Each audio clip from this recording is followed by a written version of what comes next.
Oh, I'm going to tone a page first. I'll do one with lines on white, and then I'm going to tone it like that color. That's fine. Because that's like, we can chit-chat, and I Yeah, can do that. about wine, yeah.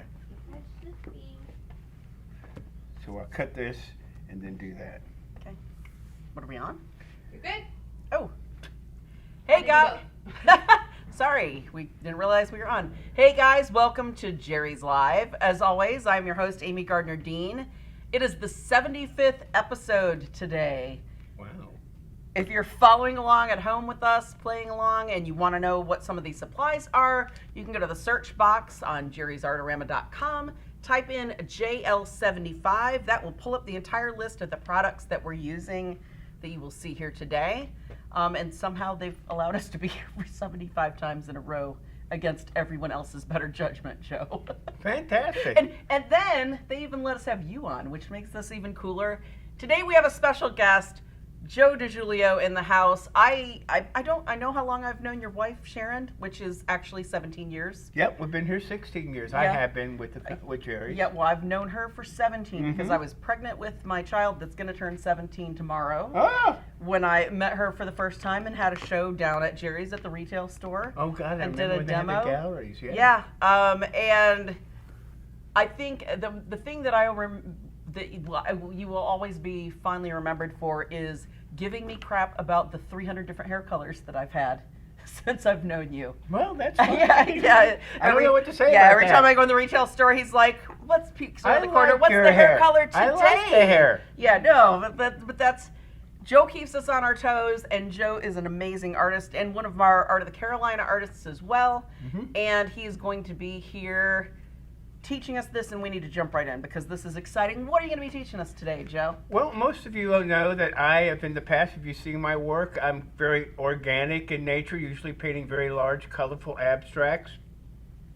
We're going to tighten it up a little bit today in the fact that we're going to be doing some of these geometric abstracts, and it's really the first introduction of paint markers, pigmented paint markers into the work that I'm going to be using today, along with acrylics like the shameless Joe DiGiulio Matisse set. But you know, you've got to have some street cred to get a company, especially a company out of the United States, to pick up your name on a paint set. That's pretty swanky. Well, in 2006, we went over to Australia for 2 weeks. We worked with Steve Patterson and the people at Matisse to develop 29 new colors to round out their line because we were bringing them back to the U.S. and we wanted to be competitive with the color lines that Liquitex and Golden have, which are the two leading brands, I would say, of acrylics here in the U.S. So we did that, and Ira Goldstein, who is the president of Jerry's Artorama, if you don't know, said to me one day, he says, how does it feel to know that people all over the world are creating artwork with colors that you made? And there was 12 specific ones that I really worked with, and the majority of them are in my color set. So we're going to get excited to use those. How did that feel? Was it a little bit of a, whoa, I didn't even think about that? Yeah, exactly right. But the ego was really pumped up from it, and you know, it always gives you a little shot in the arm. Yeah. So today we're going to work a little bit on paper. Sounds great. And we're going to then try to go into canvas if we have time and we don't talk each other to death. So Katie's going to have to get a stick and poke us. Right. So to start, I even brought a piece of watercolor paper for Amy to use too. We're using the Fabriano Tristico watercolor paper today. Hot press. This is actually, Or is it I a believe soft this press? is a hot press. It could be. The thing about it is, I want to do a float, and let me show you what I mean by float. Here's a finished piece so that you all can get an idea. All right, this is kind of a new thing that I'm doing with a little bit more sharper geometric lines to it. There we go. No, we don't have so much shine. You seeing to it. that? Yep, Okay, perfect. thank you. And I went to a show in New York City in March, me and my wife Sharon. We go every year to the Armory Show down on the 94th Street Pier in March. And they also had an art of paper show that they did on the 34th Street Pier. And I went there this year and I got inspired by the work of one particular artist. I don't even know his name, but just taking it in. it kind of sent me off in a completely different direction. That's awesome. So that is kind of, this is the culmination of taking that process in and applying it to what I was already doing. So to start today, we both have a piece of gator board. We both have our T-squares so we can make nice straight lines. Although my professor in college said the straight line was a direct path to hell. This is what we are going to use. But we showed you the piece of work because watercolor paper full size is 22 by 30. Right. And I want to cut 2 inches off to make it 22 by 28. This allows me to float it in a ready-made 24 by 30 frame. And I get that nice little even border all the way around. So a little pre-thought in the development of the work always makes it a little bit more economical. Yes, much more cost Save you some money. effective. Yeah, Save you some money. So what I'm going to do is I'm going to just demonstrate. Got an X-Acto knife. We've got the accurate T-square, the 24-inch one. And I'm going to try to cut 2 inches off. And here's an easy way to do it. Okay? The width of your T-square is 2 inches. So if you lay it on the end there like that, you could just take and give it a go. And now my 22 by 30 piece of watercolor paper is now 22 by 28 and will fit nicely in that floated format. And you have that? You've got, are we even on the bottom here? Okay, very good. All right, now that I'm done with that, put that off to the side and we'll be ready to go. Now, you have this leftover strip of paper. Don't throw it away. Use it as a dabber to test your color before you get started. So I just set it off to the side over here with my palette. And here's the idea. I have been working with this linear kind of arrangement, and the thing that's been in my mind was the rule of thirds. Do you want me to explain that? Or Yes. you had a great explanation for it earlier. Well, it's the rule of thirds is something that people want to get very, scientific about and long-winded. It's a tic-tac-toe board. Exactly. And you don't put stuff right in the middle. Right. That's the whole idea. What we're doing is we're going to lay out a composition. We want it to be effective to the eye, but we don't want it to be right in the middle if you're center of focus, because then it will kind of look like a target or very stagnant. Or just a bad high school portrait. Like, right? Bad senior portrait right in the middle. Just, you're the portrait artist, so I can see where you would come from that. So, my idea was I'm taking these pigmented markers. We have the Sony line of paint pens or pigmented markers that are in our catalog, and there's a number of pens. New Amsterdam, Liquitex, Golden doesn't make them, I don't think. No. But another one that is in all of the Jerry's retail stores is Posca. And those are the kind of pens I'm going to be working partially with, because we have a broad tip, we have a narrow tip, and we have a big jumbo tip. So we're going to have 3 different widths in our linear elements. Okay? All right. So to get started, I'm not going to draw a tic-tac-toe line on there. Right. Yes, it's in your head. There's one for you. Line. Yes, I'm just using that as our basic idea. Ooh, that's silver. It's a black one. Oh, is that white? That's white. That's white. Amy's got to put tape down. I know, because I'll bump it and move it, and then my lines will be not, because that's how I roll.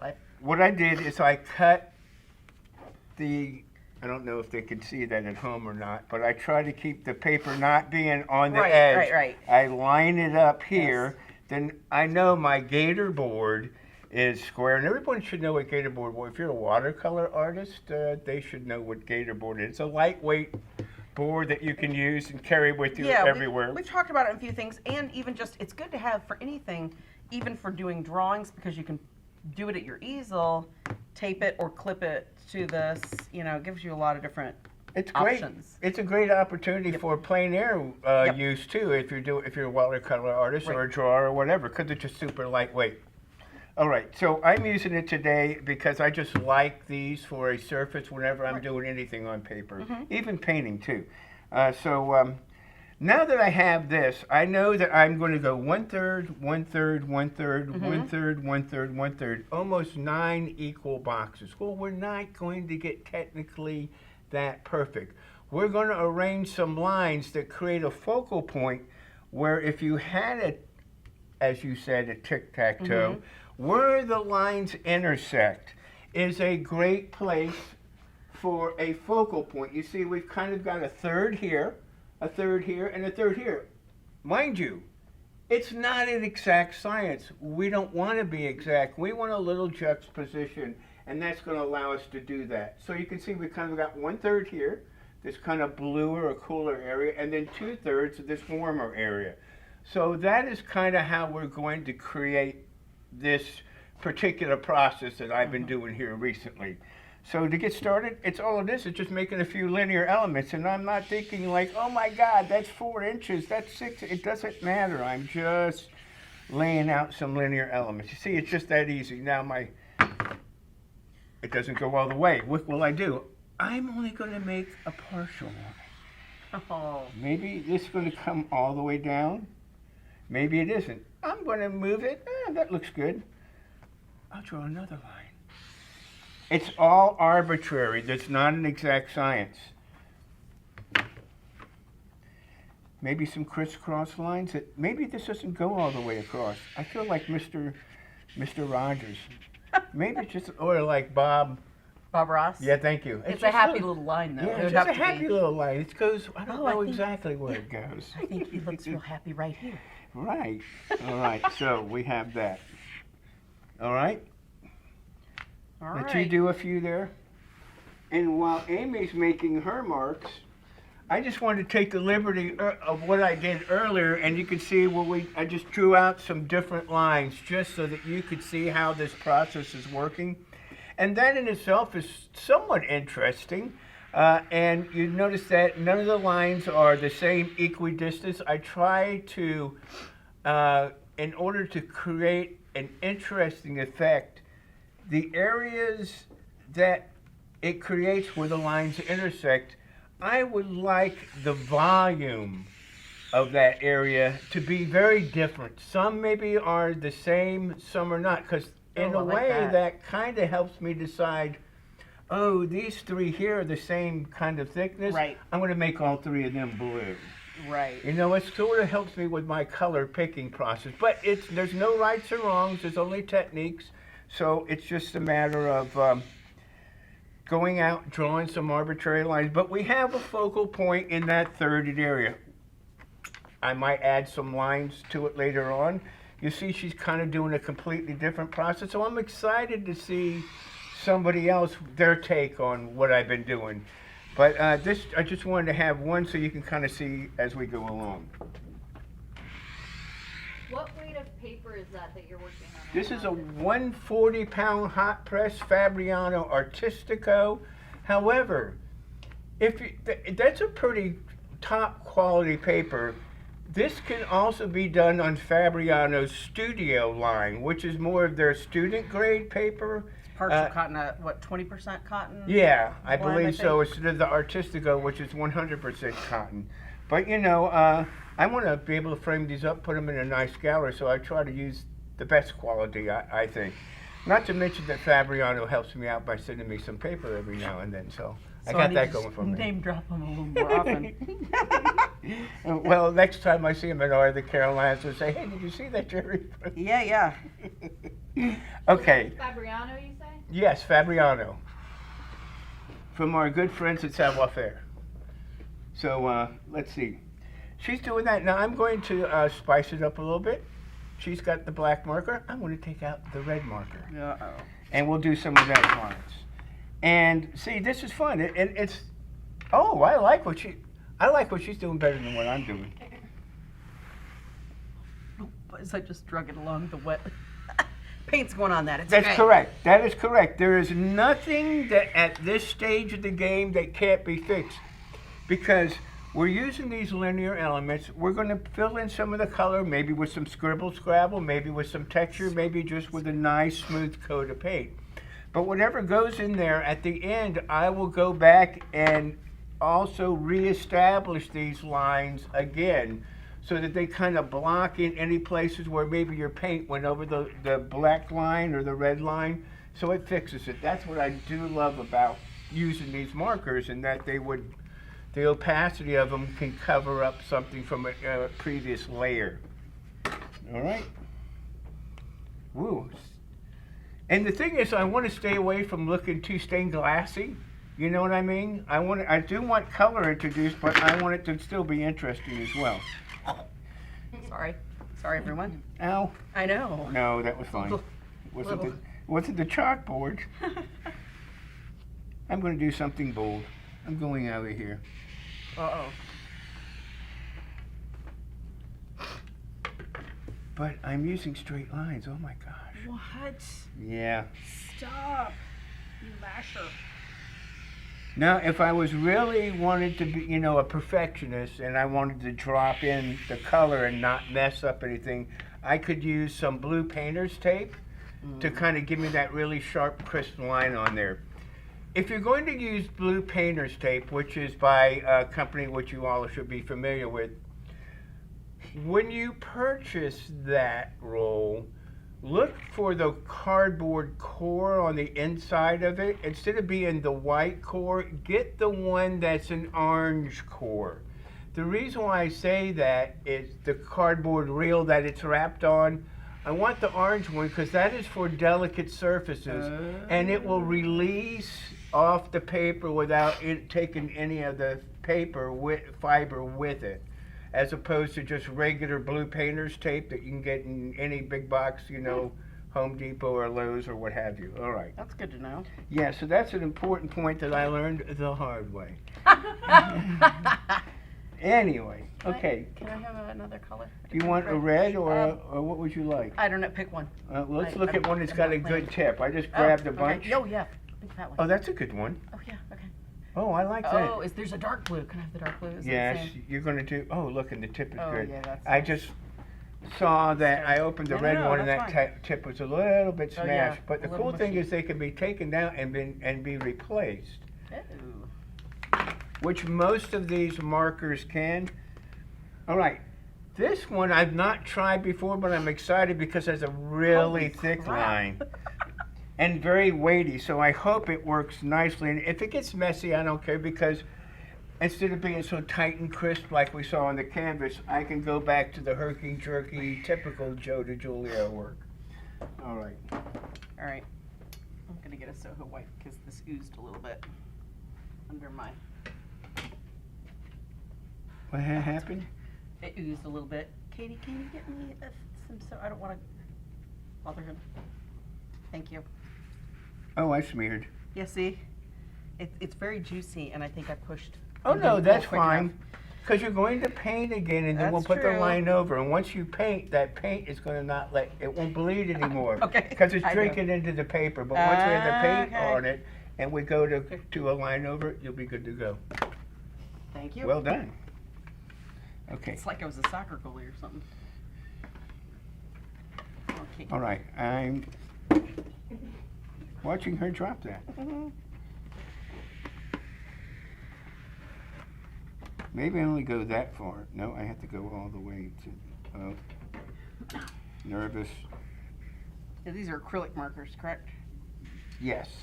Because I don't smell any scent coming off of them.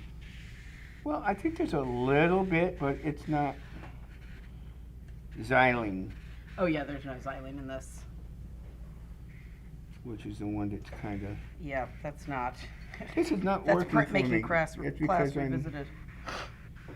There we go. Are you having issues, Joe? I need tissues for my issues. It's like National Geographic up over here. Oh, hey, I forgot it. We were live here. So, yes, like Amy was just demonstrating, you do get some paint on there, and the Soho brush. These wipes are fabulous to remove it immediately, and it doesn't take the paint that's that shows the markings on the rulers. So that was what I liked about it. Like I could get some other things, and you see that I'm just taking it and it will come right off. So when I do another color and it leaches onto the ruler, it will not have a residue that we can get the residue off. I guess is the best way of explaining that. And then also the old apron technique. Yeah, that's what I just did on my dress. All right. Now I'm just making some bunch of herky-jerky lines. It doesn't really matter. Oh, here we go. Let's see what this one does. Get my paper squared at the bottom so that I make sure my lines run parallel. But I have done some when I do it, they're a little bit off parallel, just to kind of go, oh, that's not right. Just to be a little bit different. In the paperwork I did earlier this season, I did 10 pieces. Mm-hmm. And they are now in the Aloft Hotel in Columbia, South Carolina. Hopefully not underwater. No, they're not. I called and they said everything was fine. Did you really call? I sure did. Yeah. How's my art? Yeah, I did. Well, I called the gallery owner who does my placement work over there. Oh, nice. Okay. And she said everything was fine. We'll see. So when you do it, that right there is a good reason. If you're an artist and you do send your work out to galleries, make sure you get it insured, because Yes. that's not going to be up to the gallery to do that, just so you know. And I'd hate for you to find that out the hard way. That was one of our episodes a couple weeks ago. Mm-hmm. See what I just did there? Drink and spilled it? No, no. Oh. All Refer right. to our video. This is turning into a cleaning. Okay. Anyway. Amy's got that. All right. So you saw the one that I did here, and I could start just dropping in color, right? Mm-hmm. And as I start to paint colors in, there's nothing that says I can't change it around and add some more lines in there. So we kind of develop things as I go. It's purely by my choice, and that's what I do like about it. It gives me the freedom to pick what I want to do, how I want to do it. And that's what art should be, shouldn't it? The freedom of Theoretically, choice. yes. No, yes, definitely. No, yes? Yes, no. No, Yes, yes. no. It's a northern thing. All right.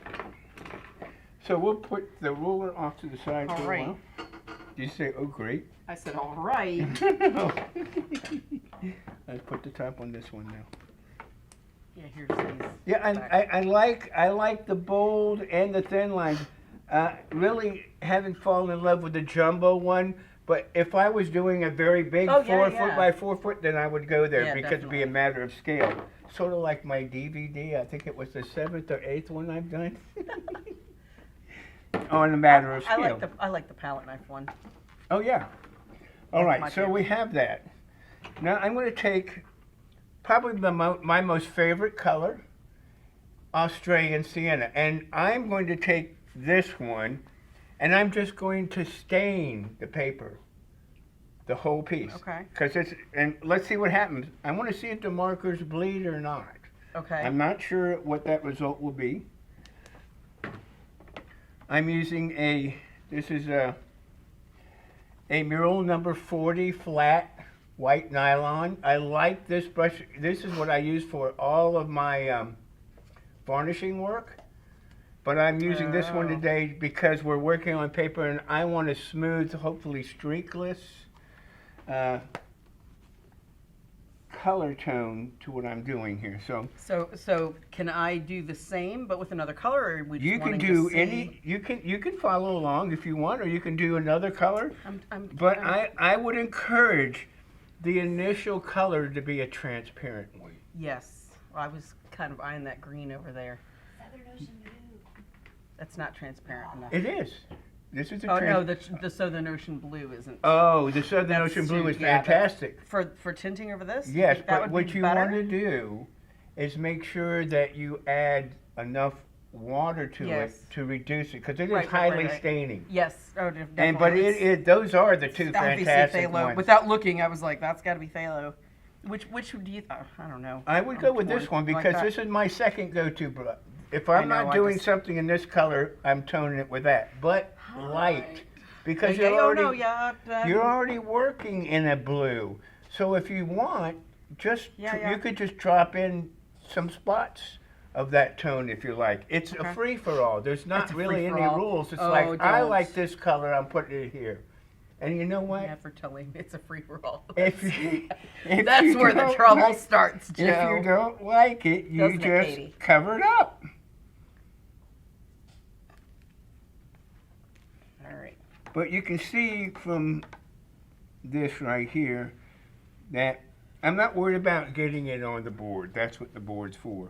In fact, one day I've got so many of these boards at home, I'll use the boards and do a retrospective. But the main part is because you have the board, it's easy to turn it around and get to it so I can brush in a manner that will be nice, continuous line. In other words, I'm not going like this. I want it, the streaks, if there's any, to all be the same way. Yeah, there you go. You see with it diluted, and you could even do almost like a bleeding watercolor blue technique if you want. How would you do that? Well, first thing you would do is you do the line of the area with just water. Once that's done, maybe we'll even experiment with wash. it. Exactly. That's what actually what I was. As soon as I put it on, I was like, oh, I should have just done that first. Well, we'll just do that in another area. Okay. My voice is going weird. You're 13 again, I or got Mickey Mouse, excited. one of those two. But this is this workshop that I'm going to be doing at Art of the Carolinas will be an all-day workshop, and it will be a lot of fun because it just gives you the chance to explore what you want to do, and I'll be there to help you along the way, to give you some ideas, so when you get caught or something like that, I can say, hey, why don't you try this? And that really will be a marvelous time. I certainly hope it will, and I hope to see you there. I'll be there. Of course you will. I think we'll all be there. You'll be changed to the Yeah. Katie Katie will be your smiling face at the registration desk reception with area when you check in. But you see, I can just go right up to that line. It don't have to be perfect because that black line is going to be a barrier for that Right. light stain to go over, and I don't have to be perfect with it. Now, okay, let's see. I've got that area kind of done. Okay, so I'm doing this area by default. And Just what- flashed it. When I was a kid, I used to do these scrabble kind of things. I'd take a pencil and I'd go all around my paper, right? I used to love doing that. And then I would color in the different areas. And the rule was you weren't allowed to let the same color touch itself. In other words, if I had this here, I couldn't put it right next to it. It had to skip over one. I just did that last week. See? Everybody kind of does it. And it's like an and OCD It's thing. a very innate, intuitive thing. So my whole point is for you, the viewers out there, to realize this is something, yes, you can do. It's not going to, you don't have to have I don't want years to of artistic training because it's very step by step. Do the lines, color in what you want, what you don't like, let it dry, hit it with a blow dryer, or if it's on canvas, let it dry for a few minutes because it's acrylic, it only should take 15, 20 minutes, and put another color. And if all else fails, there's the good old titanium white to cover it all up. Very true. All right. So with that being said, see, I got this mark here. All right. I don't like that mark in there where I kind of overdrew. awful. So, thank you very much, Amy. This is very nice. You can see it's very quinacridone gold. Yes. But what I'll do is I'll do a dab of white and I'll make Dab of this it. transparent paint now an opaque paint. And what it will do is I'm still going to have it white or light, yeah? But it will now, hopefully I can get it to cover that area. And it might take me a coat or two, but I'll cover that area or the area I didn't want. And I'm pushing I don't know if you can see. What I do, instead of going like this, I want to push the brush forward so I get that color right on the tip edge. Joe, even a little bit further over. Okay, Do it in the, yeah, kind of. towards all right. here. What I want you to see, most of the time we go like this, picking up the paint. In this case, when I'm trying to get this edge real sharp, I'm going to push the brush and what I call front loading it, all right? Front load the brush here so the paint is on the tip and not in the belly. And I can kind of Yep, place it and then pull it. pull it away and get it that opacity at what you need. And it might be okay to see I still see it peeking through a little bit, but I can, well, I pulled it away there. I can eventually get it. I have to find my white. It might require a little more white. And if it varies the tone of the color, I don't really care because it's all kind of a free-flowing thing.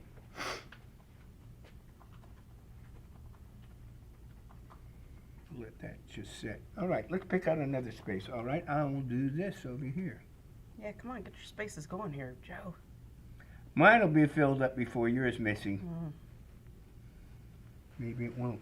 But look at the beautiful tones that you're getting there. And that is the technique or the thing you get more this kind of fluidity or a watercolor type of effect on the paper that you don't necessarily get on a canvas. So that's why today I wanted to show both the canvas and the paper so that they could see. Yeah, it's nice because it's making some granulating happen over here. And just about everybody can get a sheet of paper. You know, sometimes we might not have canvas available to us. If you don't, you can always go to jerrysartorama.com and order you some. Shameless. He used to sell vacuums. Shameless. Shameless. Amy, are you using cobalt teal? No. Yes. Oh, okay. Southern Ocean Blue, and it's, where did I put it? Oh, Southern Ocean Blue, which it's is a phthalo. actually it's phthalo green and phthalo blue mixed as well. together Yep. evenly. PG7 and PB 15.3. Yes. That's the two pigments. So if you don't have Matisse, you can do it with golden phthalo turquoise or get you Liquitex with Right. phthalo blue and phthalo green, Yep. mix them together evenly. Both will do Which, it. They're all which doesn't mean it will turn out exactly like this because everybody's formulation Yeah, is yeah. slightly different, but it's going to be in the ballpark. That's correct. And the thing about it is that you'll see that the main thing is that you want to use in the initial state the transparent colors. And anything that says phthalo or quinacridone are great synthetic transparent colors because like in my other process that I teach the layering of transparents, then darks, then opaques, then transparents, darks, opaques, and I'm building up layers. So on paper, this is.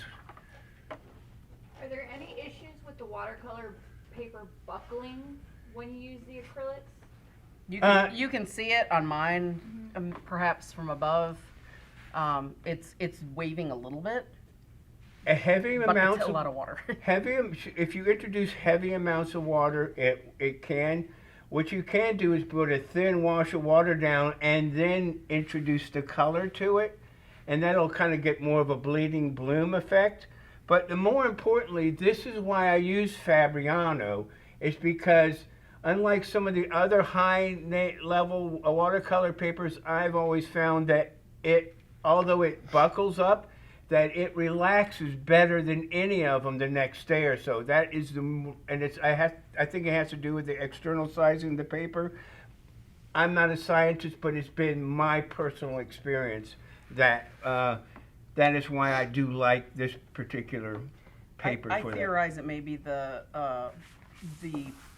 vegetable-based sizing instead of animal-based sizing, and maybe something in that. Well, you're more of the technician than me as far as that goes. Like I But, said, I with mean, me that not might- being a scientist, I'm not sure. But see, now look, I'm just going to take and I'm kind of, oil painters, I think call this scumbling. Yes. And I'm just kind of taking that tone and kind of pulling it over to this other section. You'll see that I just kind of maybe might re-wet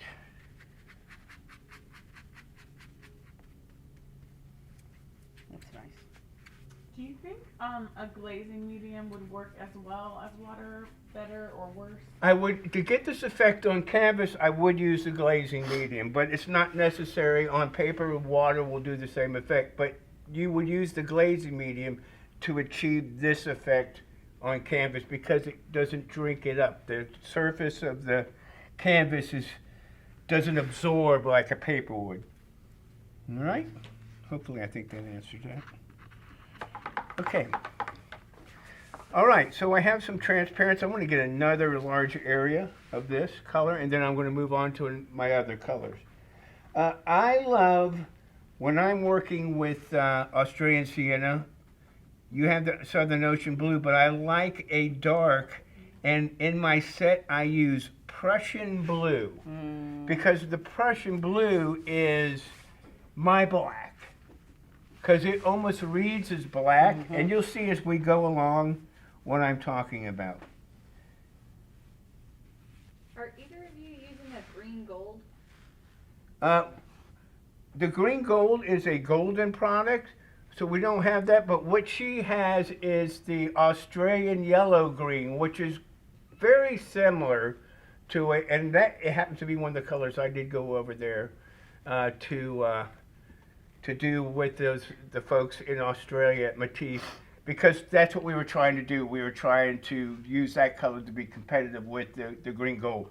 I consider this to have a brighter intensity than the green gold does. Yeah, the green gold is kind of yellowier, kind of almost orangey. It's somewhat, to By me, comparison to almost a this. little bit drabber Yeah. in nature than this. But this you have to be careful. Like, see, she's picked small areas, and that's what you want to use. That if you have a really large area of this color, it tends to turn out a little garish. So I'm trying to move away from that, not be so much in the face with that color. It's more of a spice color. All right, it's the bling.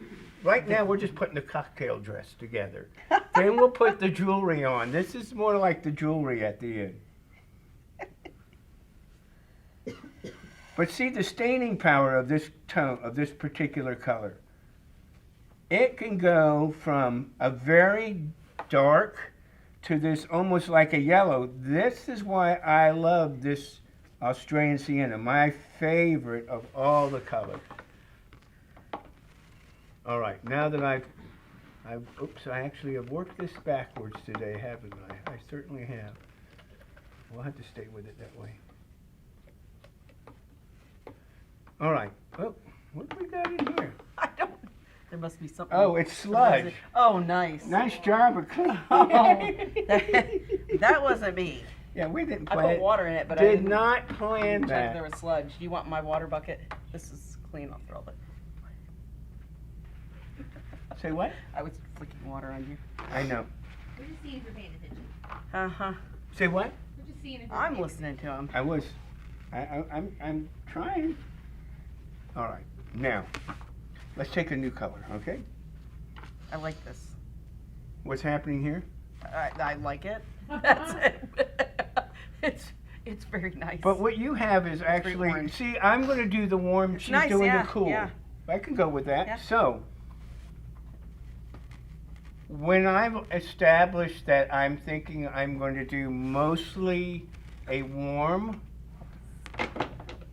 how I'm going to create a focal point is I'm going to use a cool in the area I want them to focus. Like, Yep. what here is not the same. Right. And right, your right. eye will connect with that. Right. All right? So we will be using, like, I might pick up some of that green and dab it in here later on, and we'll see that, but it's a little early for that now.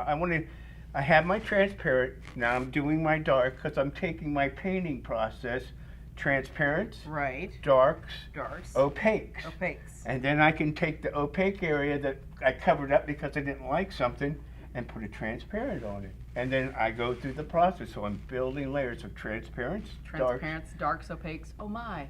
Yes, exactly. Yeah. That's been said in my class recently. Well, leave it to me to say something that's already been said. Well, Because that never happens here. so Finish this espresso. my Prussian blue. Moving on here. Don't be rushing when you're applying the Prussian, okay? Be here all day, ladies and gentlemen.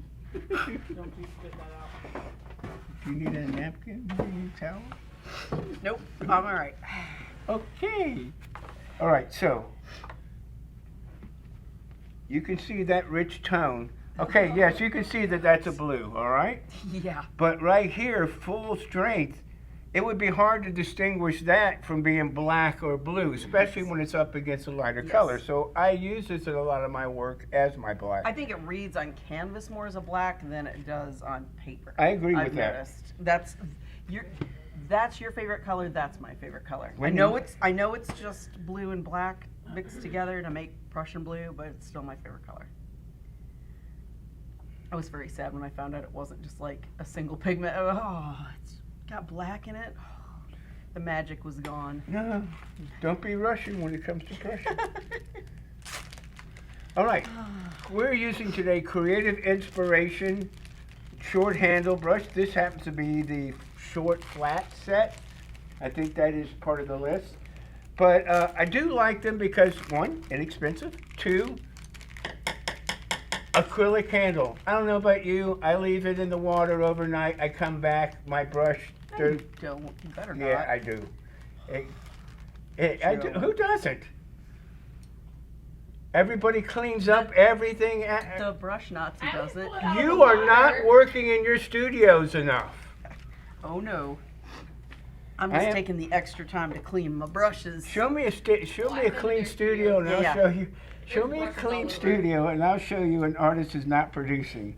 No, that's wrong because there are a lot of classically trained, beautiful portrait artists that are meticulous. I know a You gal. don't want transfer. Do you dress up when you paint? No. I have, What? I I have mean, there are skirts that have handprints all over them. I know people that will actually they dress up, put makeup on, do their hair to paint. It gets them in that, I don't know, that level of. The UPS man used to be terrified when I had a home studio if he had to deliver something. When I would come to the door the first time, he thought that I'd had an accident because I was covered with paint. Uh-oh. No, what? And then I went and looked in the mirror. I was like, oh, okay, well. That See- does read as black, Mm-hmm. even on the paper. But that's nice and thick, too. Well, that's right. I'm putting it full Yes. strength exactly for that reason. And this is not me because I have gotten a little bit of a shaky hand in my older age. It happens So- over 30. Yeah. It's a good thing you're still real close to it, right? Yeah, what she said. Yeah, yeah.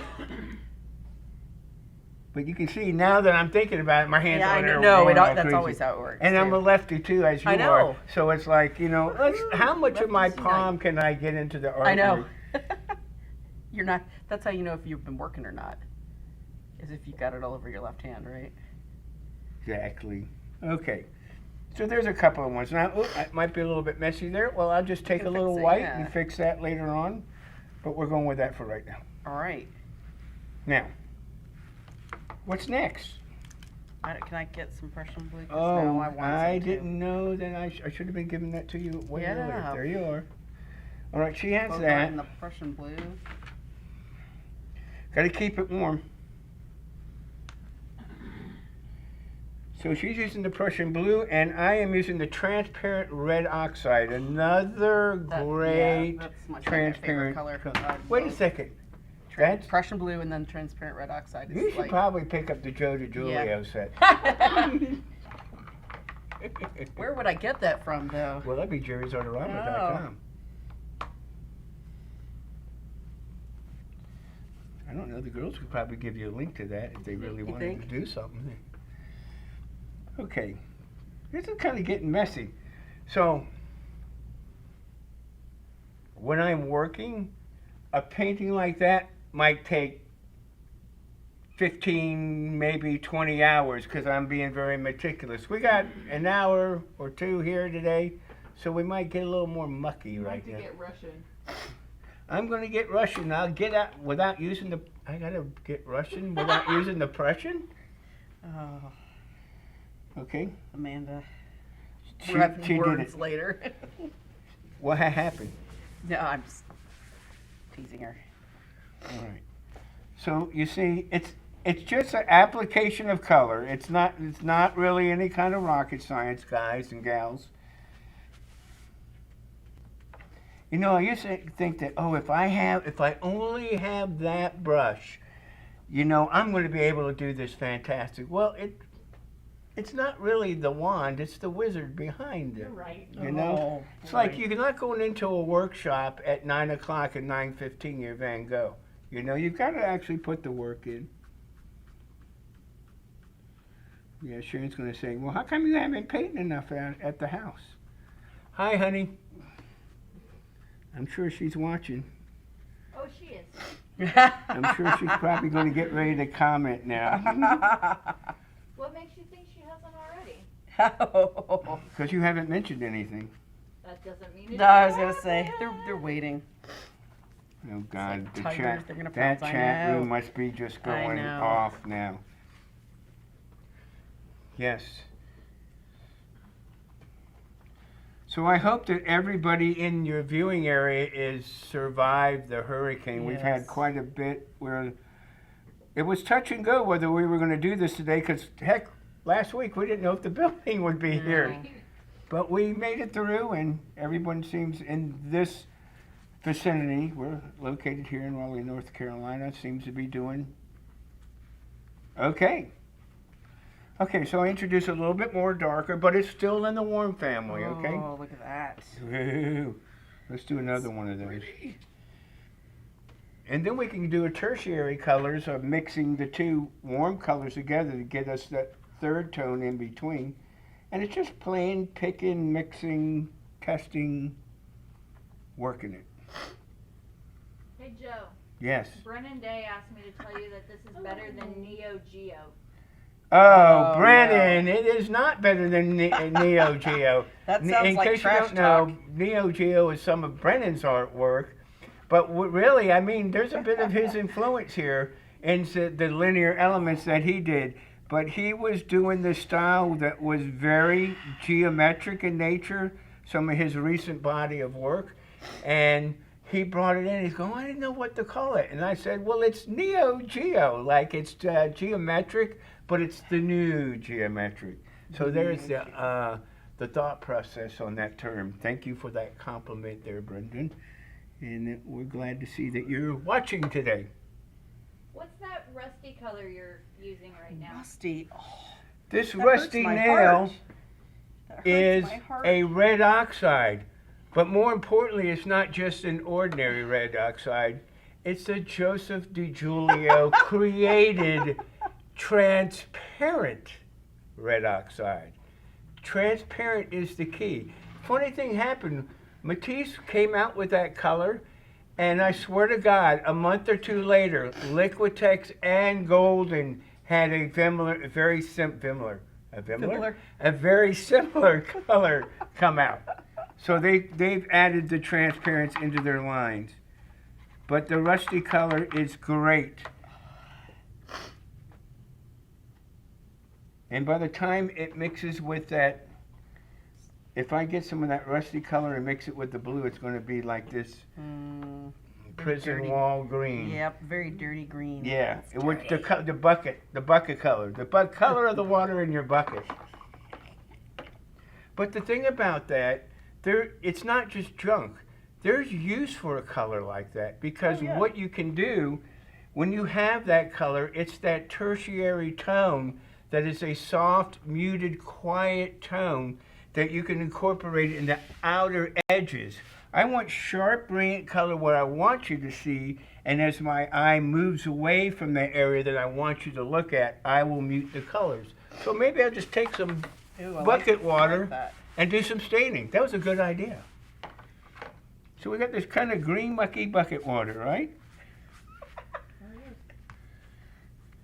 Is that yuck it? Is that the official term? Green muddy. I'm going to go with water yuck it. I don't want, you know. Is that gonna be an It's gonna be. It's addition? gonna be in addition to the I like to the it's DiGiulio. yuck it green as opposed to the other one I'm thinking of. I don't care green. Are you with me? Oh yeah, that's funny. But see, all right, instead of staining the water, just using stained clean water, right, to kind of get that absorbing, bloomy watercolor effect, I could just use some of the dirty bucket water. Here's what I know. It is in perfect harmony with the colors yeah. you're using because it's the colors made you're from the using? colors you're using. Yeah. What? Blasphemy.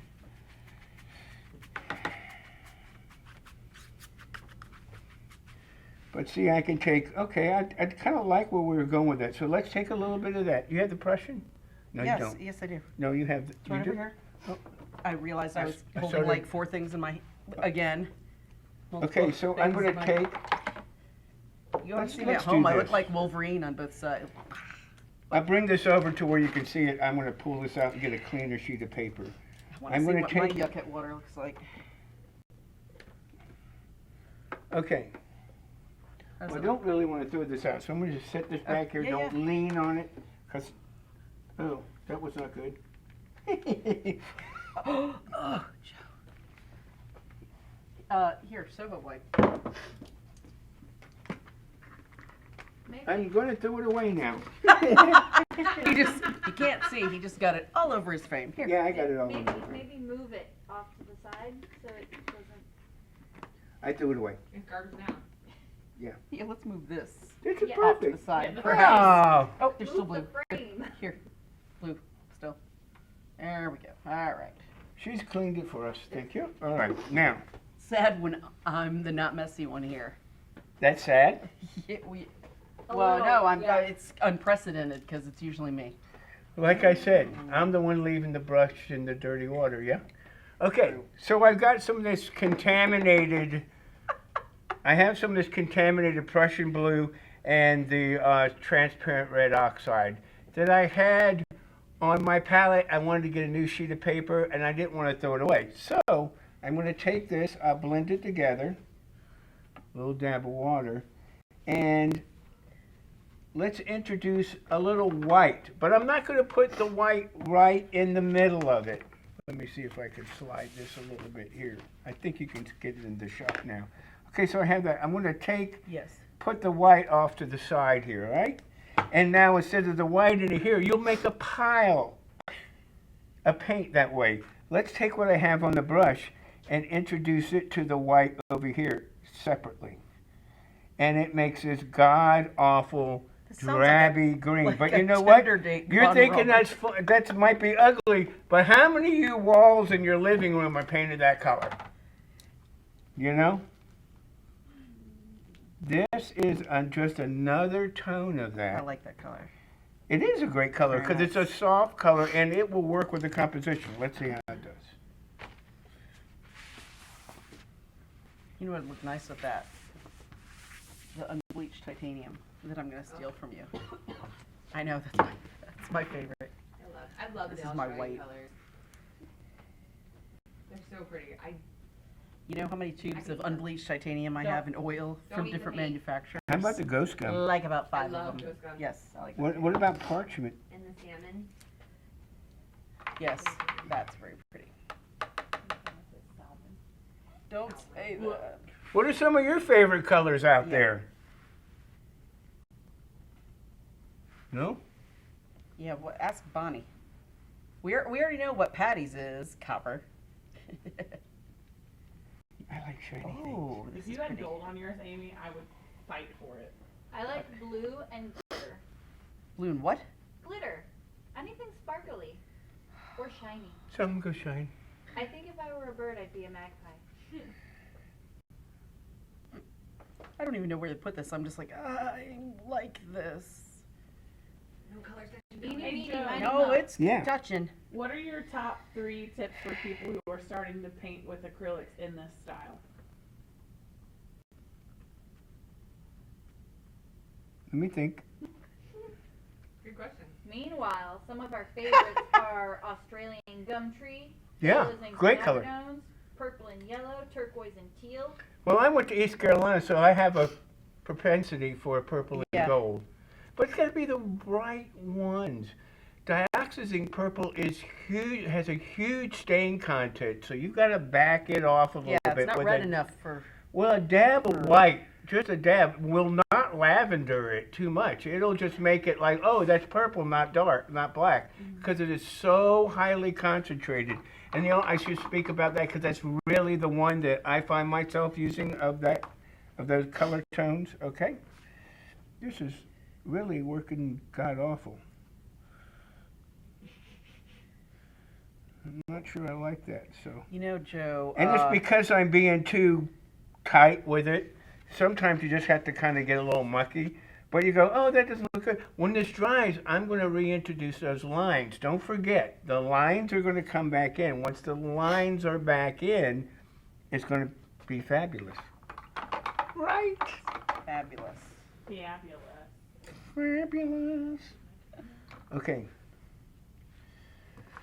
Now, yeah. That. Oh, crap. She did it.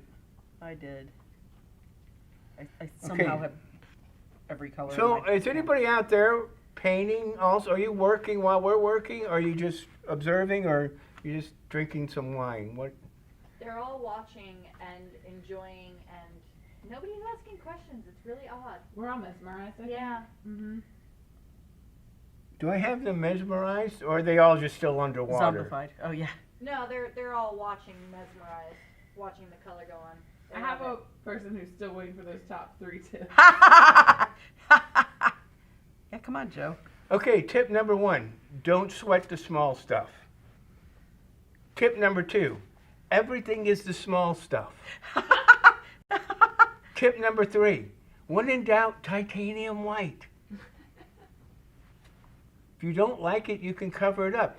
In other words, don't fall in love with the work. Don't go, oh my God, it's the greatest thing I've ever done, because 6 months from now, you'll be doing more work, and your natural artistic progression will be like, wow, I go back and look at something you did a year ago and go, ooh, Like, what wow, I that was think? crap. Think it was the greatest thing in Yeah. the world. I'll Yeah. never let it go.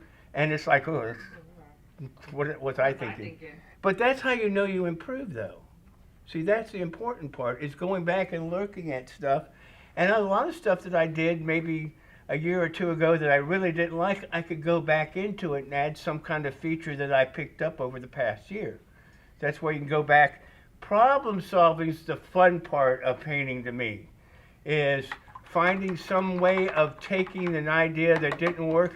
And sometimes you just gotta, like my professor said, back in the day, just put the painting away and come back and look at it in a different light. That is probably one of the most important things. Yes. But don't sweat it. You know, this is supposed to be a fun activity. It's not supposed to be something to be that you're dreading about. All right? Yeah, each piece, the piece you're currently working on is not what's going to define you as an artist. I think so many people are worried that it's got to look perfect. Well, I see the thing is, I'm all messy here, but what you have to do is to learn how to manage controlled chaos. Take something that's mucky and make it your theme instead of being so perfect, because we don't live in a perfect world. And my artwork tries to reflect where we're at today. I try to do, I would say that would be a good way of describing what I'm doing is, because see, this to me, when I got this idea, I'm thinking, Piet Mondrian meets Tommy Hilfiger. that was my whole color approach to the whole thing, all right? So, Hey, Amy, what colors did you mix to make that green? The Australian ocean blue? This Yeah. here? or this green. This green is right out of the tube, Nope. right? Nope. This isn't? There's some unbleached titanium in there. Oh, a little dab. Where's the, oh. It's over there.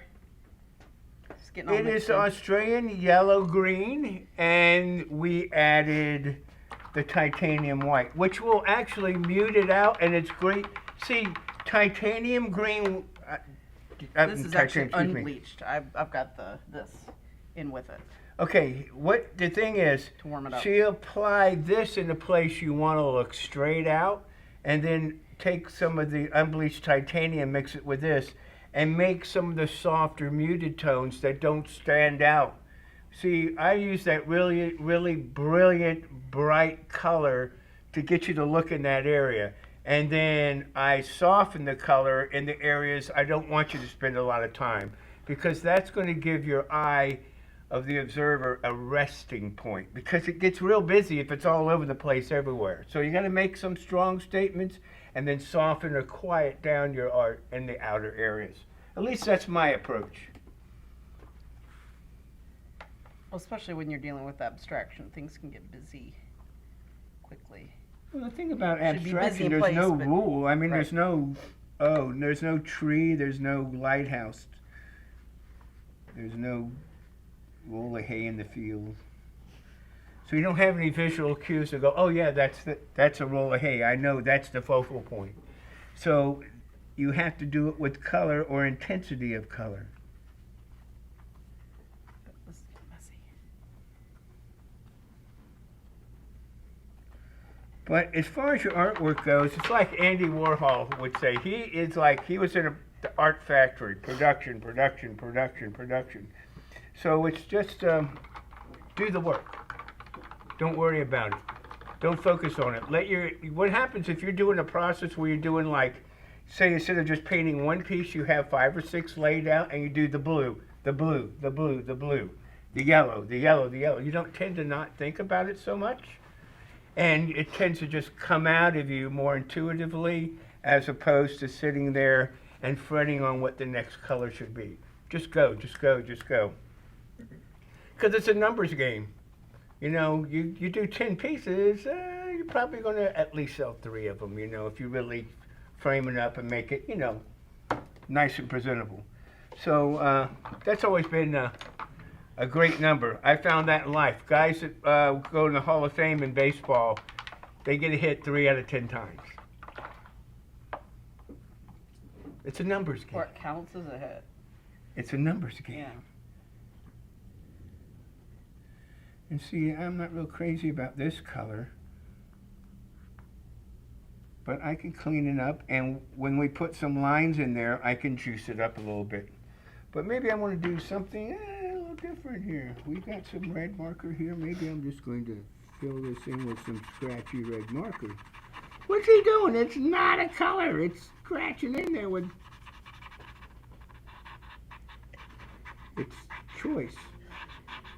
Does it have to be perfect? No, I want some irregularity in there, a little messy, because that's what the world is.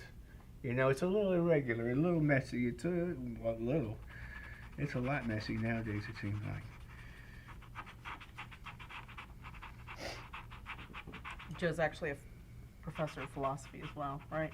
Well, life is philosophy, and that just comes with age, Yeah. young lady. Oh, I like you so much. We're gonna Be go with careful, that. his wife's watching. I don't think that's going to make any difference. I was to say, she'll be like, somebody to ship him off to. Woo-hoo! Yeah, that might be more of the thing. All right, now. What do we want to do here? Let's do this. Oh, Southern Ocean Blue. You got it over there? Right there? Yes, sir. All right. Do you need something over there like the green to sit over there? I'll just set it back there and then I Okay. can grab it if I need it.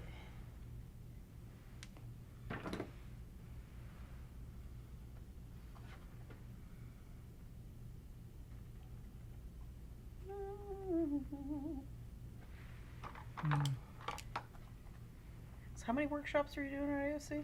I'm doing 3. 3. And we've got on the first day my classic abstracts. If you're a basic and you have not, ooh, I like that. If you're, it's the basic startup. If you've not had a lot of painting or exposure to abstraction, the first day's class is great for you because it's free flowing. It's just you finding out who you are. That's kind of what we do in that class. I'm adding a little titanium white to this. And I will need to get some clean water too at some time. If you guys, one of you all from back in the there can help us with that. So the first day is more like the classic beginner's abstracting class. It's organic. We do everything. And then the next day is the Friday class, which is the geometric. So we go from a very loose, organic, free-flowing, find yourself kind of day to a more sharper edge, but still develop some of this colorful freeness. This is because this is a great class for choices. Okay.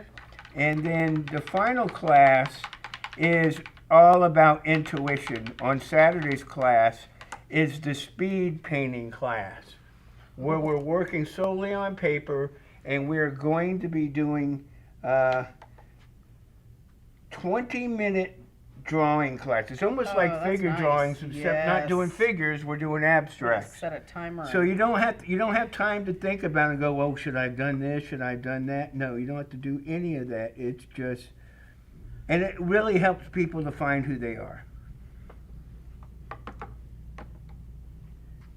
See, that's the bad thing about AOC. Yeah, you I've want got a to demo, like 3 so or I 4 can't days. Yeah, I got a demo, so I can't take the workshops. Thank you so much. Well, the great thing about the premium that you get with Art of the Carolinas is having so many artists under one roof. Usually you go, oh, I want to take a workshop from this guy. I want to take a work from this guy. Well, I got to go take their class. I got to get a hotel room. I got to drive to wherever I'm going, take his class. And I got to come home and then, oh, I want to do this guy. Well, 2 weeks later, you got to go get another hotel room. You got to drive here, this and that, the other. You know, there's a whole chain of events that have to go on, and for you to have to be able to take the workshop. The great thing about Art of the Carolinas is it's all under one roof. You can take 8 to 10 workshops, exposing yourself to many different artist styles in just a few days, which could either be the greatest experience you ever had, or it could totally discombobulate you because you might overdo yourself. Some overextend themselves. So I encourage them to take some, but also take a break so that they can do some shopping too. Oh yeah, definitely. And if you all don't know what we're talking about, Art of the Carolinas is always held the 2 weeks prior to Thanksgiving. This year it's November 9th through, I think, 11th, 9th, 10th, 11th. Might have workshops. Is it the workshops on the 8th or the 9th? I know I that think Thursday. it's 8th, 9th, 10th. Here's and what you 11th, need to isn't know. it, Katie? Look on your calendar where Thanksgiving is. It's always on a Thursday. Look 2 Thursdays before that. That's the beginning of Art of the Carolinas, always around Veterans Day. Classes start on the 8th. Classes start on the 8th. That's Thursday. Thank you, Sharon. I know that had to be. Was it Sharon or Ratios Frida? 9th, 10th, and Oh, it's 11th. Frida. Workshops You just start got on the evil eye. Oh, very good. Evil eye. What's Yep. that? Frida gave you the evil eye. What? Because it was Frida looked it up, I think. Oh. You said thank you, Sharon, and she was like, Oh, look well, I at you thought like- it was my wife chiming in. She's probably over us already. I think she was channeling herself through me. Oh, Ah, From- that's what had Be happened. careful with that. Mhm. That could get you. Okay. So we're doing all these kind of crazy Right. colors. Now, maybe I want to do something mucky. I don't want to be all perfect. You don't have to do this. You carry what you're doing no, is no, good. I'm But I'm going to actually ready to try introduce. something different. I don't know if we had this on the list. This might have been something that I forgot about. But it is the Jerry's Jumbo Jet Black Pencil. I think I left it off, didn't I? Might have. And because I know I didn't bring one, and I found one right here. It's one of my favorite marking tools because I like to kind of take and make some lines in here from time to time where I'm going to muck up a Yes, little bit. like the one. Like the that we earlier showed. one, Yeah, yes. like that. So it might be that I'm just going to use it to scribble something in, or maybe I just want to start getting a little bit looser. What is he doing? He's ruining it. I love it how he turns into an angry grandmother. What is he doing? What happened? Joseph. Well, that's the great thing about it. You can kind of do whatever you want here. But getting it mucked up a little bit is kind of fun. but it also kind of gives it a little more character to the piece. Mhm. Something a little bit different, and it kind of loosens me up that I don't feel so restricted. Because I find when I'm painting and making the serious sharp edges on everything, I can do it for a couple hours and I have to break because I get tight, Yes. neck muscles start to get sore. So anyway, try a little something different. Why not?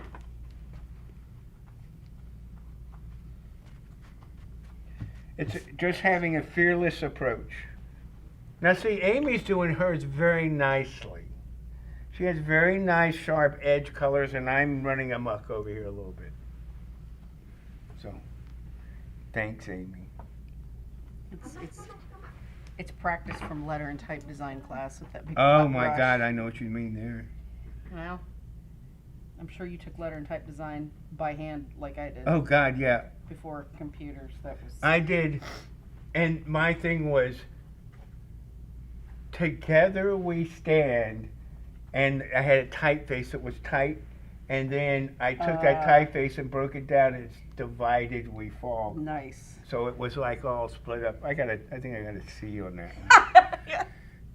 Like he thought that was two. And this was back in the Right. 70s. Yeah, It was so exactly. appropriate, so Yeah. timely. And he was like, yeah, man, you're just selling out. What? You're selling? It's a Yeah. freaking project. You're learning. It's not about the slogan. You weren't in advertising. It was a commercial ad class. Oh yeah. Okay. No. But the thing is, okay.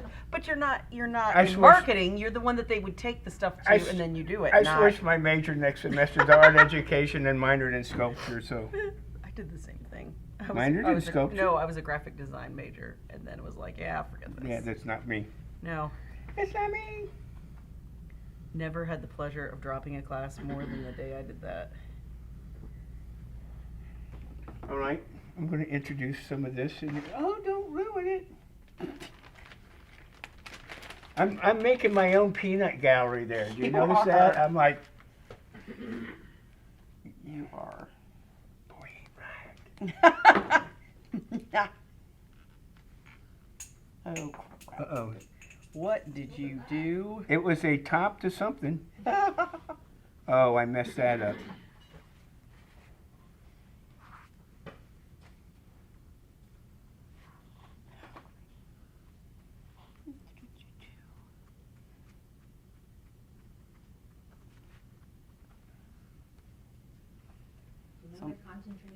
Well, we're really know. quiet now. I know. Okay, so am I supposed to take the pencil and get jiggy with it, or can No, I no. just... Okay. I did that. You don't have to do it. I just did it so that they could see. Get cheeky.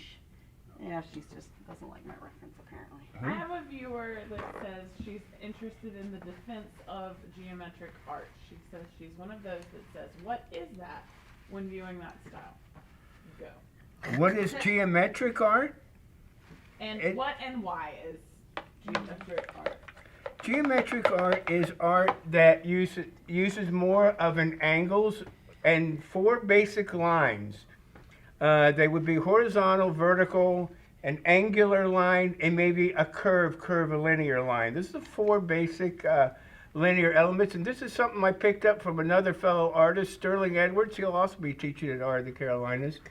He is a great artist, and that was one thing we did a workshop together, and that was one of the things I actually picked up from him. Using geometrics basically is a hard edge or an angular line, as opposed to a more loose or organic, maybe floral flowing kind of composition. So that's what and basically it's only my self-association. It's not written in stone, so to speak, okay? It's the geometry, I'm thinking geometry, right angles, things of that nature when I'm talking about geometric. And this, if you're familiar with my art, you can see the juxtaposition of this compared to my more organic art. You can just go to DiGiulioStudios.com to view that, and you'll be able to see that work. So you can see the difference. A little bell for this one. I know. See how many rings we could get by the end of the... Sometimes What, we like have Trader to, Joe's? type up our Yeah, Trader Joe, I'm the original Trader Joe. But see now, I'm just going to take full strength this titanium and just pull it on out. I like like that. what you just did. What? Smudge it. Omar wants to know how you place the lines to be the most aesthetically pleasing. Is there any rule for the placement? Yes, we probably came in the Yes. middle. We addressed that at the very beginning. And Omar, it's the rule of thirds. It might be something you want to look up, but basically it's the what pattern? It's your tic-tac-toe. There you go. It's if you put like a format and you divided your paper horizontally and vertically in thirds with a linear element, it would give you like a tic-tac-toe format. Landscape artists do use it. Let's say in this case here, you would have 1/3 land, 2/3 sky, or 2/3 land, 1/3 sky. You could have that in the portrait format or in the landscape format. And when we talk about the rule of third, it's trying to determine a focal point in your work. I'm going to have most of the interest right here, because where the tic-tac-toe, kind of, if you had those lines, if we laid an overlay of the tic-tac-toe on top of the piece, there would be 4 places where lines intersect. Pick one of them, make that your focal point, and develop outward. In other words, a landscape artist, the barn is not in the middle of the picture if Yeah. it's a good. It's in one of those corners, and you'll see that the road or the path to the barn winds around, and as it comes to the foreground, it widens, and as it goes into the background, back to the barn, it narrows. That gives us that fake sense of depth and perspective. So that's what we're doing, actually trying to create an idea of a 3D format in a 2D setting when you're talking about landscaping. But this is a completely different animal because we don't have any subject matter. Someone said, well, Joe, what do you paint? I said, I do Seinfeld paintings. Seinfeld paintings? Painting's about nothing. Yep. What's that show about? Nothing. Yep. About nothing. That's exactly no subject matter. So I don't have that barn to get you to focus on, so I have to do it using those principles, Omar, of the rule of thirds and applying them in abstract format. And that's what we're kind of trying to do today. I don't know if that explained that to you, but that's all I got.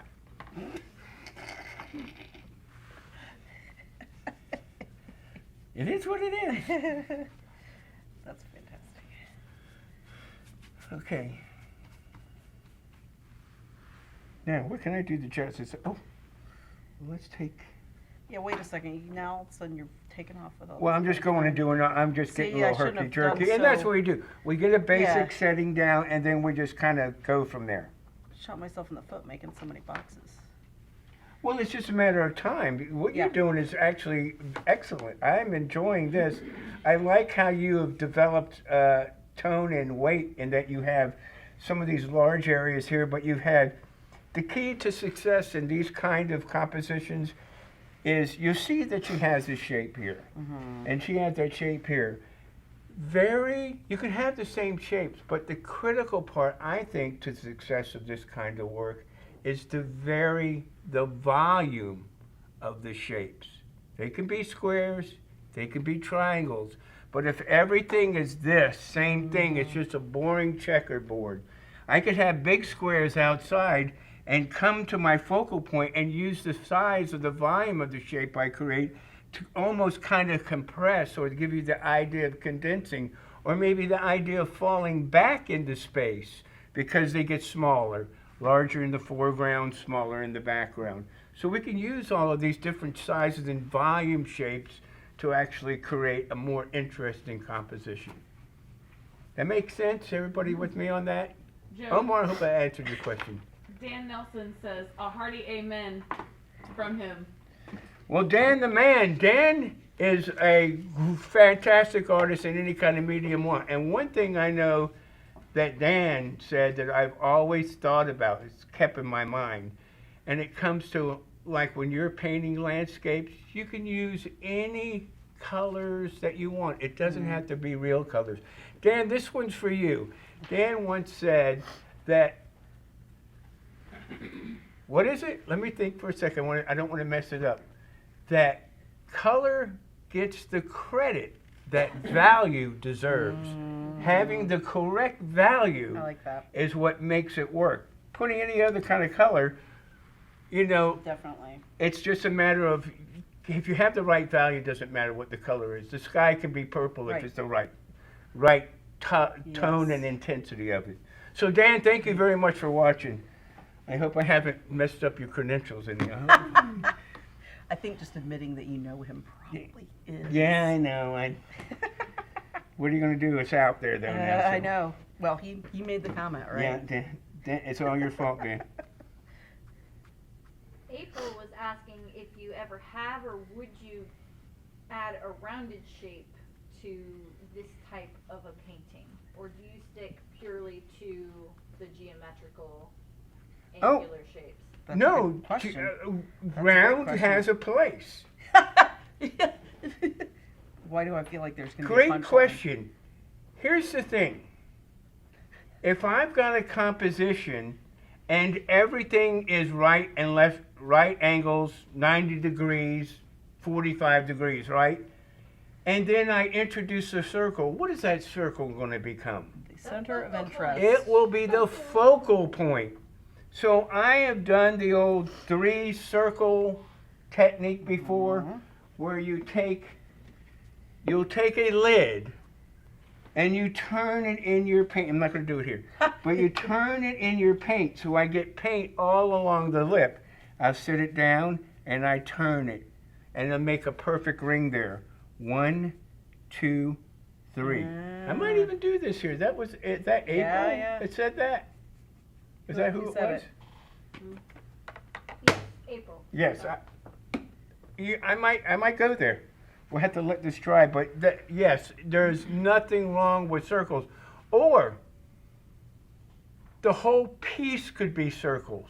Maybe they're not all on the board. It could be this gigantic circle, we only got half of it on there, and it's overlapping like a Venn diagram. Everybody remember their math? Venn diagram, the overlapping of tones?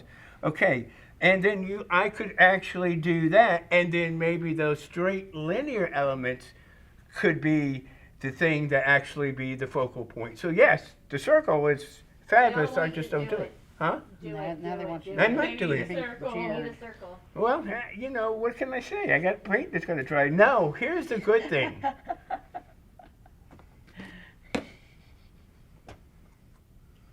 Picking. Where can I go? I really want to go right here, but this has to dry first. But instead, in this case today, I could use the marker Oh, yeah. to do my There you circle, go. right? Or Yeah, if yeah. you have a Why compass, not? put the marker in a compass. You could do that too. But we're not ready to go there yet. And I always have 3 circles on all my work. Yes, well, you do. They're That's how we just know really dots, but That's how you know it's done. my signature. Amy, I hear the wheels turning. What? I can feel them Oh. turning. How Oh hard man, it I is. just splattered. I just splattered on my piece. Oh, that Oh, hurts shucks. so Do bad. that, Amy. No, Amy's staying under control. Okay, I can't look over there now because you did that. You know that. That killed me a little inside when you just did that. Why is that? It just. Because I kind of was a rule breaking. No, because it's like jazz. To me. I don't like jazz. You don't like jazz? No, God, no. That's why. Oh, we got on this too. Joe. Why? You can't notice that. Oh, Use now white. now I'm gonna cry. What was the first rule? Don't sweat the small stuff. Don't And the What was second this? one is Everything is the small stuff. Give yourself a break, right? Okay. Now.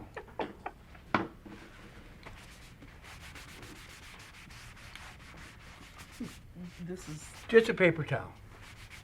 Pushing some paint around. Oh, that might be a little too much there. Oh.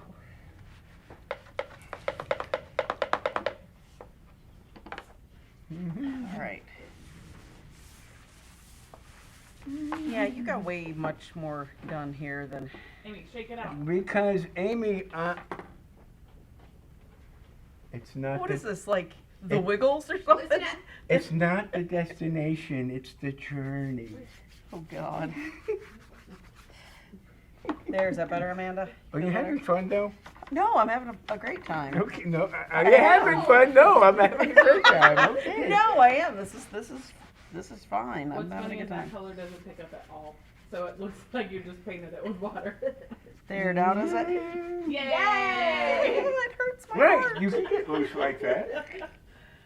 Don't. Okay. There's a little bit inside that just, I think I shaved a couple years off my life with that. I'm sorry to hear Right that. there. Okay. Turn Joe around, turn DiGiulio, around. Oh, I professional like artist that. And life shortener. Freedom. Yes, this gives.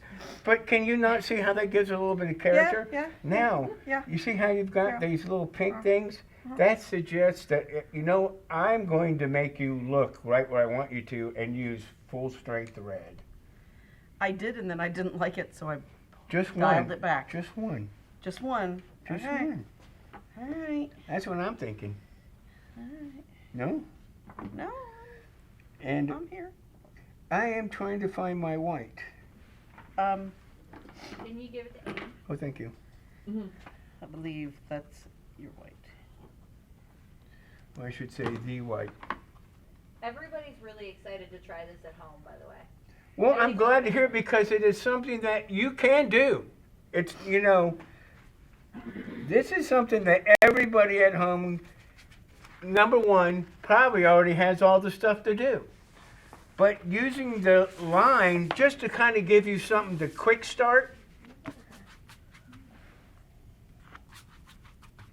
And now we can kind of get creative with some loose color tones, see? Also, I feel like this is a style that like really transcends media. Like you can use it in just about everything, right? As you say, yes, absolutely. It's whatever the market will bear. Yes to that lavender. Yeah, I was just like, I've got Prussian blue and naphtha red. I should be doing something else here. Now see,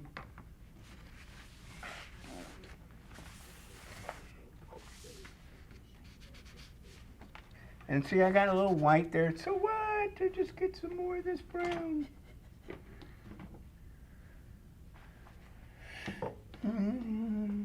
I don't even think we're going to get to the canvas, but you kind of get the general idea. We're doing the same thing.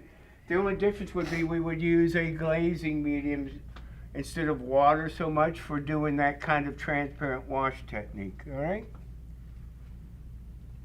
Okay, so what were you just doing over here? I was. I didn't do it. I If heard I some did, I moving. confess. I didn't. I heard splishing and splashing over here. Splishy and a splash it. No, I don't know. Pleading the fifth, are you? Okay. Yeah, that's right. Okay. We'll go with that. Okay. I am looking for, there we go. My question to the viewers are we enjoying this? Or They you, are. Very much. what do we got for people looking today? We got up to 100 on YouTube, which is good for how new we still are. Yes. Well, that is great. That's great for any streamer. We had upwards of 170 on Facebook. Wow, great. That's just at one time too, so we've got people Right. coming Yeah. in and out. Right. Well, we got people also probably going to dinner and things like Yeah, that nature right. too.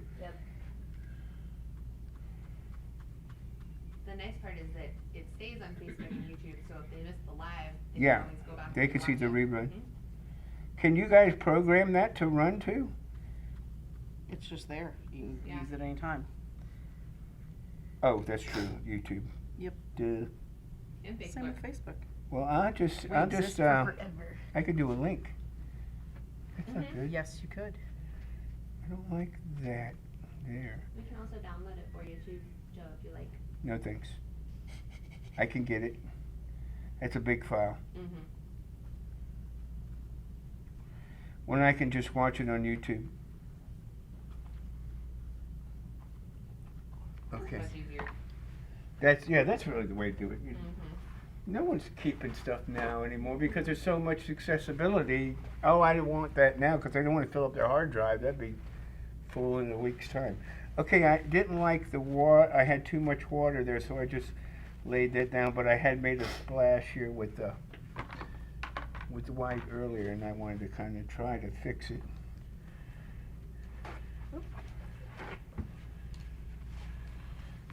I like that strength, color strength there. It's nice.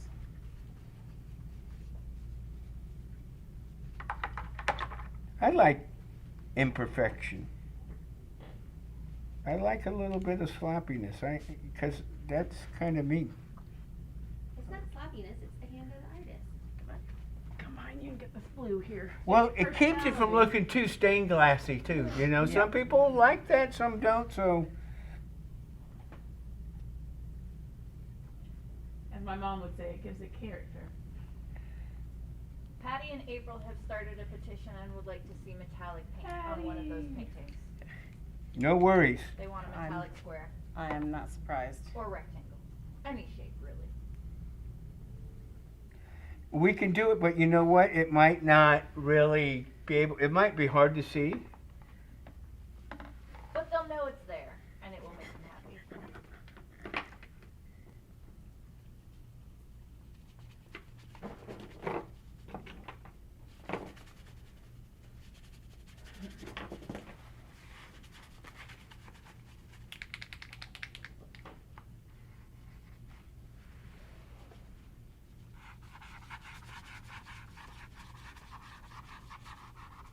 Hi ho, silver. Whoa, What? that's pretty. He needed a gold or copper on that hot. But what happens if I put that silver down, Yeah, let it that's- dry, and then glaze over the top of that I don't know silver? what happens. We will see. You're not. Is that you don't know? One thing though, you see how I'm making these lines right here, right, and there's scratches. One thing that I like to do to kind of give consistency as a whole piece is make the angle of the scribble the same all the way. yeah. Instead of doing a scribble here and then over here the scribble's going this way. It just gives some consistency, so it's like there was some thought put into it, okay? Spilled some paint. All right, so when we get further into this, we're gonna, Further? well, just, you're going back, we go back and clean up these marker lines once this is all dry, right? You Yeah, can, you you can. can. Or you can leave Not it or- mucky. It doesn't really, it's a matter of choice. But Okay. yeah, I do want to get, so, what I feel like I need is, because we're getting ready to kind of wind down Yep. here, is, I call it we need to introduce the 75-25 rule. And that means 75 to 25, warm, cool, light, dark, that kind of idea. In other words, if you have everything warm, but that's fine too, do everything warm. When you say warm, I'm talking about yellows, reds, oranges, that kind of thing. Everything cool, some nice soft greens and maybe lavenders and stuff. I call those more like a cool color. Yes, don't get into the science of it. I know that there's a warm and a cool blue and a warm and a cool red, all that kind of stuff. But what I want you to do is to think in terms of 75-25. In other words, don't make it half, 50-50. Half of your whole composition to be warm, Right. and then the other 50% cool. When you don't have one color tone that kind of dominates, Yes. it makes it look busy. It's fighting. If they're constantly fighting with each other and busy. However, if everything is warm and you put a dab of cool in there, Yes. that's going to jump right off the page because it's, like I said, it's what here is not the same. Right. That's right, the thing that jumps out on your eye the most. Right. See, you have here, I have this gaudy kind of angsty scribble scrabble, and that's really kind of my personality. But I see, even though we're kind of doing the same thing side by side, Amy's approach is a much softer, quieter, calmer, more controlled, and that probably more reflects her personality than mine. It's just like me. And doing those kind of things, allows you to find out who you are as an artist. Everybody has their own particular mark. Oh yeah. It is that comes out of you, the pencil to your hand, to the arm, to the mind. It is that movement that distinguishes who you are as an artist.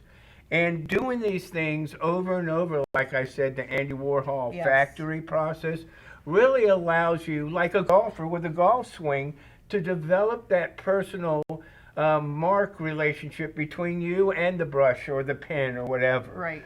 So, I really like this little addition here. I Lobby like that. Well, I there. just like that there's like these 3 or 4 little tones that are up here, sort of like an echo of Yes. what's going on through the rest of it.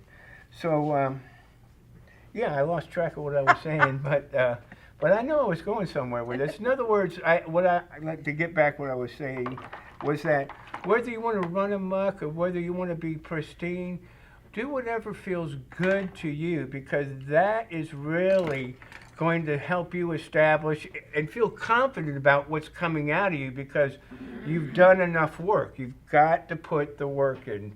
And this is a simple, easy exercise that allows just about anybody to really have a fun time and actually can come out with something that could be relatively frameable at least 3 out of 10 times. All right? Is this the silver? The silver, yes, it is. I believe so. You open it up, there'll be no doubt. I knew that when I saw the tip. Yeah, All right. yeah, it's a silver. Okay. Who wanted the circles? Everyone. All right. They all want a circle, huh? I think it was April specifically that asked about the circles. Freaking April. But then everybody else agreed that she was right. Okay. April and her circle. There we go. Circles. Pardon me? Circles, but in a similar enough value where only the sheen defines them. You wear your circles? Yeah, because we can't see them. What? Did you draw them invisibly? Can you see it now? On the. There's Can my you see the circle. sheen? Mm-mm. What? What? Dang it! It's right here. Hold it up to the. I hope I don't mess up your. Okay, hold on. Oh. Sorry Oh, for. yeah. Hold on. Barely. But yeah. Well, dang it. It's like my signature. It's hidden. It's there. But it's hidden. It's a ghost. Trying to see if there's anywhere else that I can put them without feeling stressed out. I like Joe's bold circles. Yep. Bold. Not to be outdone. Smart Alec. I love how you get 2 totally different results from the same beginning. All right. Yeah. It's so neat to see kind of everybody. I mean, technically, it's all the same elements, too, like colors, everything, and There, is that better? Can you see that? On the blue? Okay. There. Yeah. They couldn't Oh, see yeah. it and they were upset, so. Yeah, well, you know, we're here, you're there. Abby says to loosen up, Amy. No, but I Amy put is. circles on it! We're doing. That's the whole thing. Against my better I'm the loosey judgment. goosey. She's more the formal, soft, quiet, serene. That defined me to a T. Well, you know, hey, we're exploring new Yes. avenues sure. of There we go. expression, Yeah. because I'm this serene linear and- thing is not and what I do. at all. clearly demure. Yeah. Well. Yeah, that's it. Demure. Yeah. we're a mess. The wheels. That yes. the we wheels are. have come off. Yes.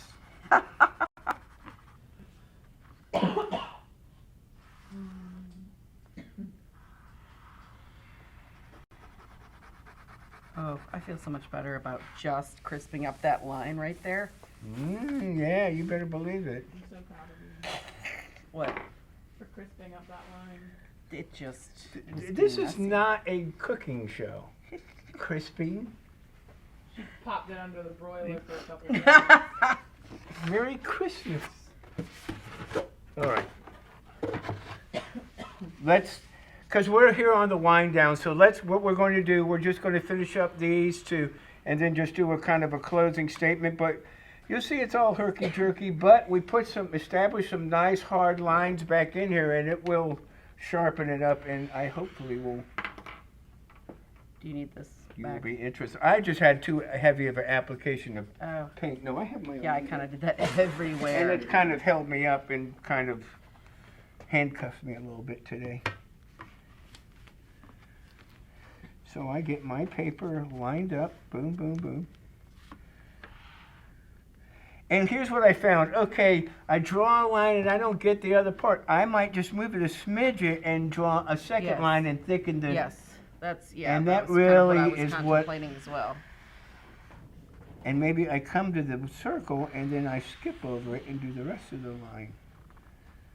Could be something like that. Or not. Or not. Or not. No. Ornate or not. Oh, I have a boo-boo. We're gonna pretend I don't see that.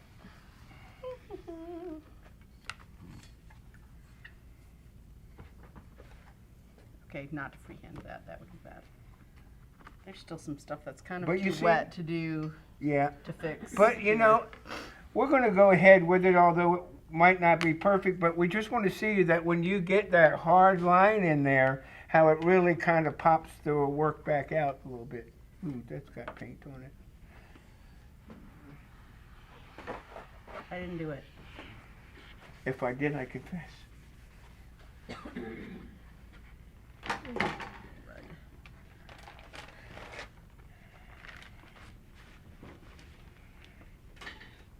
Okay. Yep.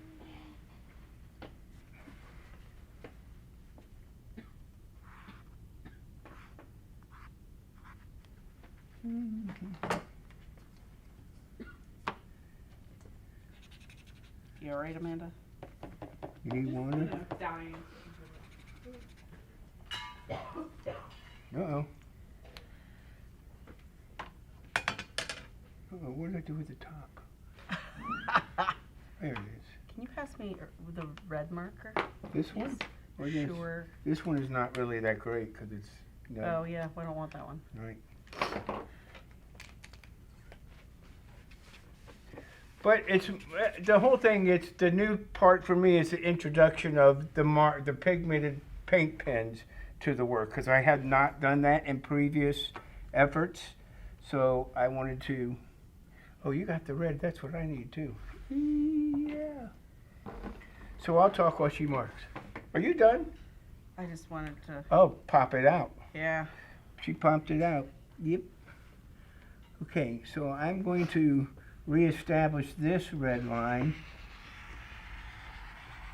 Yeah, some of these I'm gonna have to wait because they're just too. Too wet still? Yep. Yeah, I've got a little bit of that going on here. So I'm going to skip over that area and just do what I can. Yeah. Now I think in finishing this for me, I would probably take oil markers to go over the top, and I would get rid of some of the. I don't like this blue line now because it reminds me of taping something off when you're house painting, and I don't like it with the other subdued things. So I would probably fix it to a different color. Well, the great part is I can't. you can do whatever you want. You can come Yep. back to it the next day, but once you put the oil markers on, Oh yeah, yeah. That's no, it, that's right? it. Yep. you guys know that out there, right? Yep. All right. Yes. Any final questions or anything? But well, you know, I don't. It's like you've done this before. No, this is just a scribble scrabble and talking and really making marks. I think I would be a little bit better if I was a little bit more focused, but we've been chit-chatting, and if it was just me. Oh. But I wanted to experiment. I wanted to try some different stuff. I wanted to take in some of the, you know, the I suggestions. think Frida actually has a question before we finish up. Yes. Two questions. Number one, every box has paint in it at this point. Is that correct? Or is there any naked not paint mine. showing through? Not, You've got some, not too. Amy's, and I have a couple that don't, but I would probably do that. On my canvas, I do fill everything when I work on canvas. And you can see that right there. Let me step over to get this one here. So this is a finished piece, and over here, when she's grabbing it, You can see here is another piece that was kind of in the development stage. All right, just to kind of give you an idea. But it does take some time. It's not going to be something that you can just pop out. But I would come in here and use, because I toned the whole canvas and I tone it in that Australian sienna, the color I like. I'd want to put some more interest in here with different color tones in the small box area. But a lot of this, I would maybe leave either a muted glazy wash like this, or maybe just itself, just to kind of make it so it's not all everything a solid opaque color, because then it just comes off as stained glassy. So that's kind of my story, and I'm sticking to it. And the second question is, how would you finish this piece? Would you varnish it? Spray Yes. varnish? Typically, I will use a mix of gloss and matte medium together, okay? And I mix them together, and because I create a satin medium that way. I put 3 layers of it, because what that does is increases the thickness of the paint film, and when it does that, No, you're saying that that's what you do on canvas. Are you, with this type of here work, are you I'm doing that? going Okay. doing both, yes. All right. On canvas, I'll do 3 layers, but on the paper, I would use, what I prefer is to use Liquitex's satin varnish. It is a red label. It has V, a circle, so that lets you know it's varnish. And that's how I do, because most of the work that is going to be on paper is going to be under glass anyway, so it has some protection from the outdoor pollutants. But the satin varnish, she's bringing around a can of a Solvar, but I wouldn't use Solvar on paper. Okay. Because Solvar is a solvent-based varnish, thus the name Solvar. This is my final removable varnish, and that's what I'm getting to. Okay. I'm doing matte and gloss, medium or varnish together, 3 layers. Okay. That's the isolation coat. And what that is, it's permanent water-based. It can't be removed. But if I didn't do something else, that could get dirty. Yes. So then I apply the solvent base, either spray or there's a brush on, Solvar, solvent varnish, right? Spray that on. This is the protective top coat. And 20 years from now, the paint gets dirty or dingy from smoke or something Well, from the being top, in the a top public layer, use. not the paint. That's correct. That the top layer that the varnish is protecting. This top layer of Solvar can be removed with mineral spirits. And then the 3 layers that I put on underneath that, which I call the isolation coat, keeps from allowing me to gouge in and removing the paint. Thus the term isolation coat. Right, and the reason is because oil hardens, because that oil, as it dries, Through oxidation? becomes very, very hard. Acrylic stays very soft. So the reason you've got to have that isolation coat is and it's very porous. It protects it, seals it really well. So when you go to take that off with mineral spirits, it's not going to eat into your Yeah, you damage can't those- penetrate into the paint film. And so that way they could clean the painting and apply another layer of this solvent-based varnish. That's why it's like, people get confused when they hear the word together, final and removable. Right. Because that's what they are. The final varnish layer should always be able to be removable so the painting can be clean. Because when you're doing work, I certainly hope that you want your paintings to be passed and not tossed. Yeah. Very true. What about Gambar? Same thing. Gambar is a brushable. varnish, but it's an oil-based varnish. I would strictly use that only on oil paintings. Oh, you can use it over acrylic as well. You could. I've used it over it in Gam Blend. Ugh. I says would that you prefer can, to use so. a company that's making Liquitex makes acrylic. I would you could, but I would think I'm going to have better results with that or Golden's MSA spray. Right. MS, mineral spirits. MS. That's what you hear, the MSA on the can. I ever wondered what that was for. That's how I remember. Mineral spirits aerosol. Oh, there you go. That's actually what it is. See, there you have it. I think. spitballing. Anything else we have? We good? What do we got Very for awesome. What do you got for next week? Next week we are going to do urban sketching And who's out that? in the field somewhere. Oh my God, who's going to be doing that? I'll be back here. I I will think. not urban sketch. Huh? But I'll be back here. Yeah, it's gonna be me. Oh, you're going to do Unless urban you want to sketching. come. Do you want to come? I'm not an You can urban do it. sketcher. Yeah. I think you should talk. Okay, that- so I've been out of my element. Joe, man up, come on. I'm just I'll think hassling about you. it. Okay. All right. But yes, the urban sketching is next week. That's what we're doing. Okay, well, you can see today, this is kind of what we did, This is start awesome. to finish. Had a nice chit chat. I hope everybody at home has enjoyed what we showed them. I'm sure they have. They and this endured is yes. And this is a great way of Endured it? seeing what they can endured it. Yeah, there was That too. that was me. But now you can see what you can learn. You know all this and so much more at one of your workshops where you've got the one-on-one attention with you going around. And Yeah, when you get stuck, I can help you to yes. kind of get your way out. Oh, I'm losing my voice. That Yep. must be I about know it's time about it that is. time. Yeah. So awesome. Thank you so much for coming and It's been my doing this pleasure. episode. This is My wonderful and yep. Here's to you all. Yes. Thank you guys for joining us and thank you, Joe, and we'll see you next week. Later.